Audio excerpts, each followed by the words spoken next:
नमस्कार साथियों। आज सक्सेस पॉइंट के इस यूट्यूब प्लेटफॉर्म पर आपका बहुत बहुत स्वागत है। आज हम लोग पढ़ेंगे यूजीसी नेट के जो साहित्य से रिलेटेड महत्वपूर्ण और इम्पोर्टेंट प्रश्न हैं, उनको हम बिना देरी के ही आगे बढ़ते हैं। ये रहा आज का पहला प्रश्न है। पहला प्रश्न है, इनमें से कौन सी महिला कथाकार हिंदी की नहीं है? तो आपको ये बताना है कि महिला कथाकार हिंदी की नहीं है। तो Krishna Sobti, option number A, option number B Mahasweta Devi, and option number C Raji Seth, and option number D Madhu Kakaria. तो हिंदी की जो कथाकार हैं वो कृष्णा सोबती हैं, राजी सेठ हैं, एंड मधु काकरिया हैं, लेकिन महाश्वेता देवी नहीं है। इसीलिए आपका जो आंसर होने वाला है वो है महाश्वेता देवी, आपका राइट आंसर होने वाला है। इसी के साथ अगला प्रश्न है जो कि बहुत ही मोस्ट और इम्पोर्टेंट प्रश्न है। अगला जो प्रश्न आने वाला है बहुत ही मोस्ट और इम्पोर्टेंट प्रश्न है। आइए देखते हैं। निम्न कहानीकारों को उनकी कहानियों के साथ सुमेलित कीजिए। आपको एक तरफ दे रखा है कहानी और एक तरफ दे रखा है कहानीकार, दोनों को आपको मिलाना है। तो पहला है फणीश्वर नाथ रेणु, दूसरा है अमरकांत, तीसरा है उषा प्रियवंदा और चौथा है यशपाल। तो जो फणीश्वर नाथ रेणु है इनके सामने है दोपहर का भोजन, और अमरकांत के सामने है ठेस, एंड उषा प्रियवंदा के सामने है वापसी, और यशपाल के सामने है पुरस्कार। तो जो आपका जो आंसर है वो क्या होने वाला है? आपके पास ऑप्शन है आपके पास चार, ए बी सी डी। जो ऑप्शन है उसमें से हैं 1, 5, 4, 3। तो जो आपका जो आंसर होने वाला है पहले का दूसरा, यानी कि फणीश्वर नाथ जो रेणु हैं वो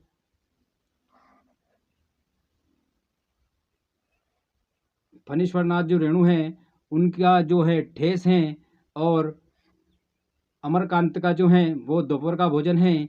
फणीश्वर नाथ रेणु का जो है फणीश्वर नाथ रेणु का संबंध ऑप्शन नंबर 2 से हैं, ठेस से हैं, और अमरकांत कांत का जो संबंध है वो ऑप्शन नंबर ए दोपहर का भोजन से हैं। लेकिन लेकिन उषा प्रियवंदा जो हैं वो उन्होंने क्या लिखा है? उषा प्रियवंदा जी का जो है उषा प्रियवंदा जी का है पुरस्कार है। उषा प्रियवंदा जी का क्या है? पुरस्कार है। पुरस्कार आपका राइट है। और उसी के बाद अगला आता है यशपाल। तो यशपाल जी जो है यशपाल जी ने पर्दा है पर्दा, ये यशपाल जी का है। पर्दा यशपाल जी का है, ऑप्शन नंबर 3। यानी कि आपका जो राइट आंसर होने वाला है वो है 2, 1, 4 और 3। आपका राइट आंसर होने वाला है 2, 1, 4, 3। आपका राइट आंसर होने वाला है। इसी के साथ अगला प्रश्न है अगला प्रश्न है अगला प्रश्न है फिल्म तीसरी कसम, जो फिल्म बनी थी तीसरी कसम, फणीश्वर नाथ रेणु की किस कहानी पर आधारित है? तो तीसरी कसम जो फिल्म बनी थी वो फणीश्वर नाथ रेणु की जो एक कहानी थी, वो बताना है आपको कि वो कौन सी कहानी थी जिसके ऊपर ये फिल्म बनी थी। तो ऑप्शन नंबर ए लाल पान की बेगम, ऑप्शन नंबर 2 आदिम रात की महक, एंड ऑप्शन नंबर 3 ठेस, और ऑप्शन नंबर 4 मारे गए गुलफाम। तो फणीश्वर नाथ रेणु ने जो कहानी लिखी थी मारे गए गुलफाम के आधार पर आपका जो तीसरी कसम जो फिल्म है वो बनी थी मारे गए गुलफाम के नाम के ऊपर। इसी के साथ अगला प्रश्न है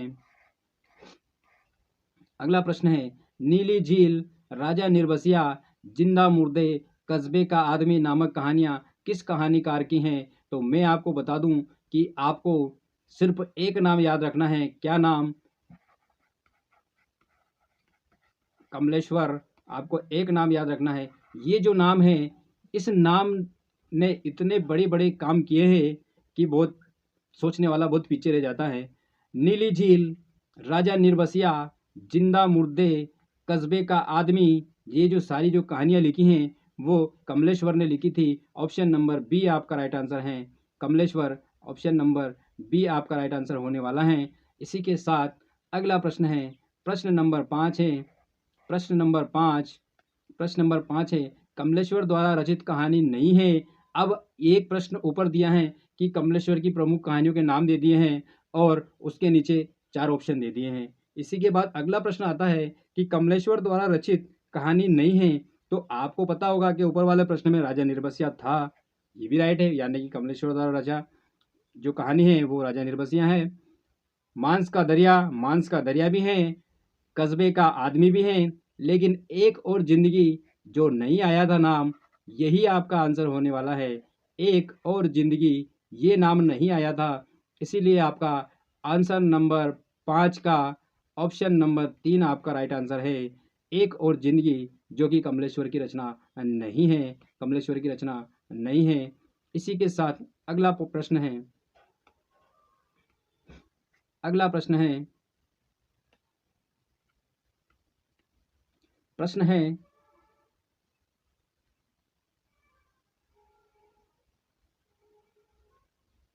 प्रश्न ये है कि नमक का दरोगा जो कहानी है, नमक का दरोगा कहानी के लेखक हैं, यानी कि आपको बताना है कि नमक का दरोगा कहानी के लेखक कौन है। Option number A Premchand, option number B Jaishankar Prasad, option number C Jainendra, option number D Renu.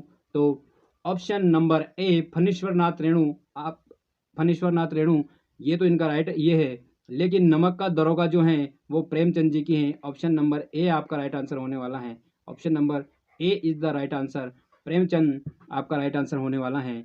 इसी के साथ अगला प्रश्न है, राजेंद्र यादव ने हिंदी की प्रथम मौलिक कहानी किसे माना है। तो राजेंद्र यादव जी जो हैं उन्होंने हिंदी की प्रथम मौलिक कहानी, option number A Indumati, option number B Bang Mahila, option number सी उसने कहा था, एंड ऑप्शन नंबर डी इनमें से कोई नहीं। तो राजेंद्र यादव जी जो मानते हैं उसने कहा था को हिंदी की प्रथम मौलिक कहानी मानते हैं। राजेंद्र यादव जी जो मानते हैं उसने कहा था, उसने कहा था, ये उसने कहा था जो है ये फणीश्वरनाथ रेणु की कहानी है, फणीश्वरनाथ रेणु की कहानी है। उसने कहा था, इसमें एक लहना सिंह होते हैं, बहुत ही मज़ेदार कैरेक्टर है लहना सिंह का, और उसमें एक सूबेदार होता है, एक सूबेदारनी होती हैं।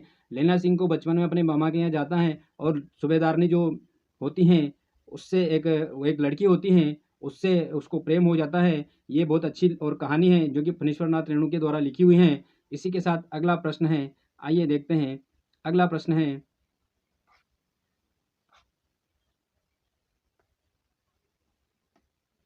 अगला प्रश्न है, कामरेड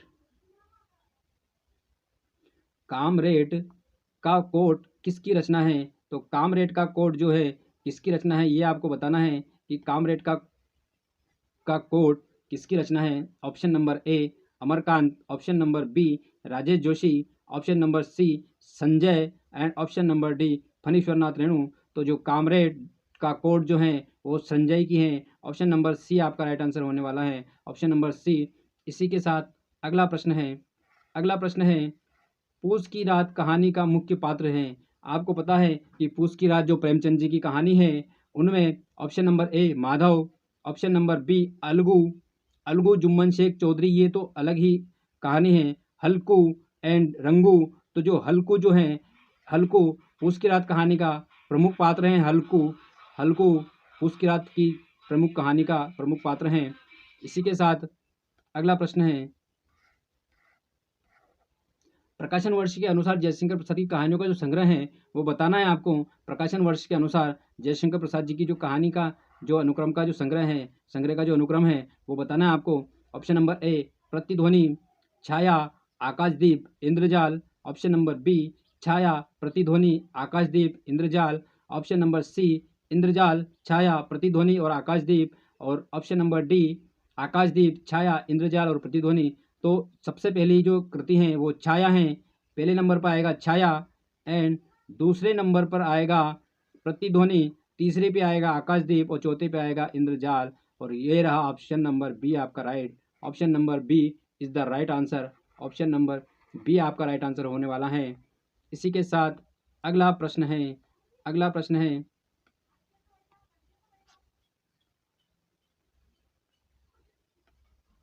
अगला प्रश्न है, प्रश्न नंबर 13 है, प्रश्न नंबर 13 है, निम्नलिखित कहानी को उनके रचनाकारों के साथ सुमिलित करना है। वही है, जोड़ी है, मिलान है। पहली सूची में है यारों के यार, और पहली सूची है यारों के यार के सामने है दूधनाथ सिंह, और मछली मरी हुई के सामने है शेखर जोशी, एंड सपाट चेहरे वाला आदमी है कृष्णा सोपती, और कोशिका गटवार भीष्म सहानी, और अगला है एक और दे रखा है इसमें राजकमल। तो इसका जो है ऑप्शन 4 ही है। तो यारों के यार जो हैं, यारों के यार जो हैं, ऑप्शन है आपका 3 4 1 2, यानी कि यारों के यार के सामने आएगा आपका यारों के यार कृष्णा सोपती, यारों के यार कृष्णा सोपती। मछली मरी हुई यानी कि भीष्म सहानी, मछली मरी हुई यानी कि भीष्म सहानी, एंड सपाट चेहरे वाला आदमी, सपाट चेहरे वाला जो आदमी है दूधनाथ सिंह है, सपाट चेहरे वाला आदमी दूधनाथ सिंह है। कोशिका गटवार लास्ट है आपका, कोशिका गटवार यानी कि शेखर जोशी, कोशिका गटवार यानी कि शेखर जोशी आपका राइट रहेगा। शेखर जोशी आपका राइट रहेगा। यारों के यार यानी कि 3 नंबर, मछली मरी हुई यानी कि 4 नंबर भीष्म सहानी, एंड सपाट चेहरे वाले आदमी यानी कि 1 नंबर दूधनाथ सिंह, एंड चौथा है कोशिका गटवार यानी कि शेखर जोशी जो कि 2 नंबर पे हैं। 4 3 4 2 1 आपका राइट आंसर होने वाला है। जोड़ियों से संबंधित यूजीसी नेट में मैं बता दूं आपको कि जोड़ियों से संबंधित यूजीसी नेट में 4 या 5 प्रश्न आपको देखने को मिलेंगे, 100% गारंटी के साथ बोल रहा हूँ। आइए देखते हैं अगला प्रश्न है, प्रश्न नंबर 14 है।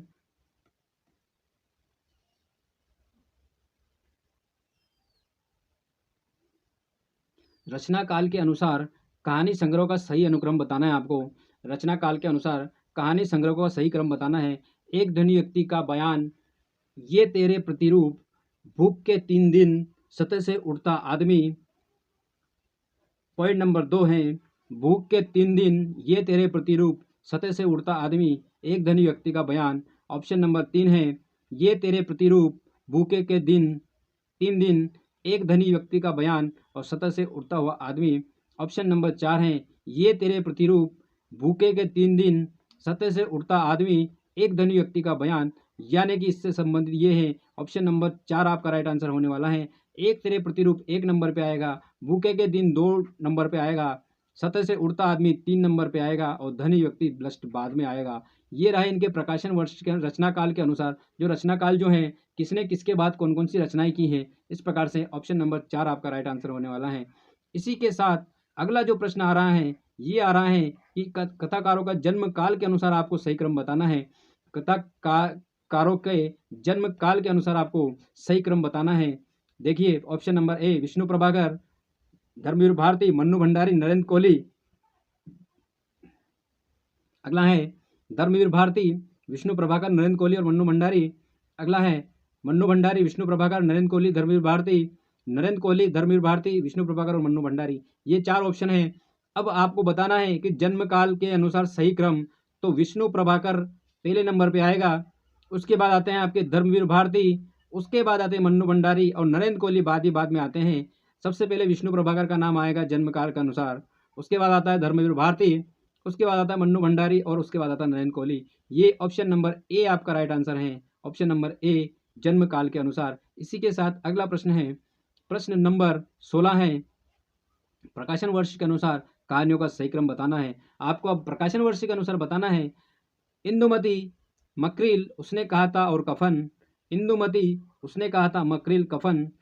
ऑप्शन नंबर 3, इंदुमती, उसने कहा था, कफन और मकरील। और चौथा है इंदुमती, कफन, उसने कहा था और मकरील। तो मैं आपको बता दूं कि इंदुमती प्रकाशन वर्ष के अनुसार सबसे पहले लिखी गई थी, फिर उसके बाद लिखा था उसने कहा था, और कफन और मकरिल जो है कि सबसे बाद में लिखी गई थी। ऑप्शन नंबर 3 इंदुमती आएगा सबसे पहले, उसने कहा था उसके बाद आएगा उसने कहा था, उसके बाद आता है कफन, उसके बाद आता है मकरिल। तो ऑप्शन नंबर 3 आपका राइट आंसर होने वाला है प्रकाशन वर्ष के अनुसार। इसी के साथ अगला प्रश्न है, अगला प्रश्न है प्रश्न नंबर 17 है,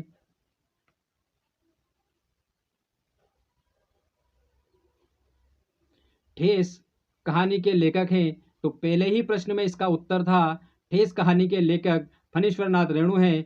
ठेस कहानी जो सही जुड़ी थी उसमें रेणु के सामने हम लोगों ने ठेस दिखा था।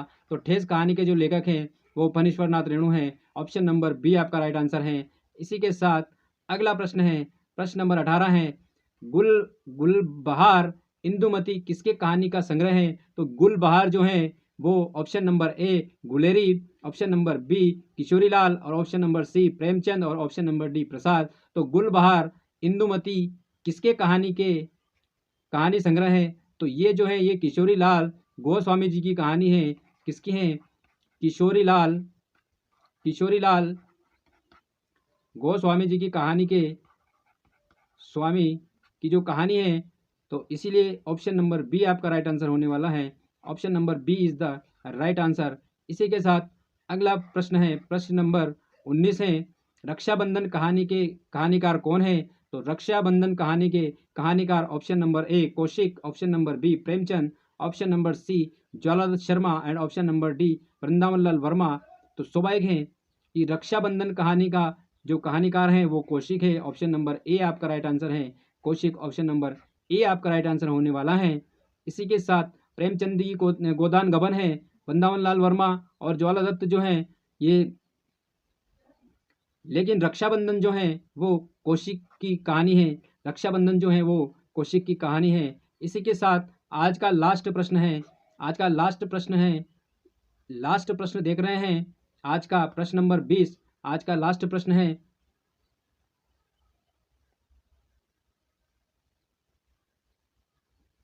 आज का लास्ट प्रश्न प्रश्न नंबर 20 है, कर्मनाश की हार किस कथाकार की कहानी है।